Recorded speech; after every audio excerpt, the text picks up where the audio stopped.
আরে এই তো জল, তোরা একটু দাঁড়া, আমি একটু জলটা খেয়ে আসছি। মূর্খ, বাবার মন্ত্র পড়া জল খেয়ে ফেলেছিস, তুই তো গেছিস, দাঁড়া।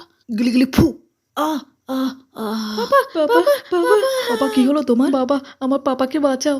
বাঁচাতে পারি, আমার এক হাতে ফুল আছে যেটা দিয়ে তোর বাবার প্রাণ বাঁচবে, আর এক হাতে অনেক টাকা আছে যেটা দিয়ে সারা জীবন বসে খেতে পারবি। কোনটা চাই সেটা বল, তোদের বাবার প্রাণ না ধন সম্পত্তি? পাপাই তো আমাদের ধন সম্পত্তি, পাপাকেই বাঁচাতে চাই। প্লিজ বাবা, আমার পাপাকে বাঁচাও প্লিজ। বাপরে, কত টাকা! এটা নিলে আমি সারা জীবন আয়েশ করতে পারবো। ভাই, তুই ঠিকই বলেছিলি। এই নে বাবু, আর কিছু চাই? না, আর কিছু লাগবে না। পাপা, আমাদেরকেও কিনে দাও না। আরে যা তো, তোরা আমার জন্য বোঝা, আমার ছেলেই আমার কাছে সব। কি ভাই, তুই এই যুগেও ছেলে মেয়ের মধ্যে পার্থক্য করছিস? চল আমার সঙ্গে, তোকে কিছু বোঝাচ্ছি। মা, তোরা আমায় ক্ষমা করে দে, তোরাই আমার আসল সম্পত্তি, আমার ছেলে নয়। এবার তুমি কমেন্ট করে জানাও তুমি ছেলে না মেয়ে।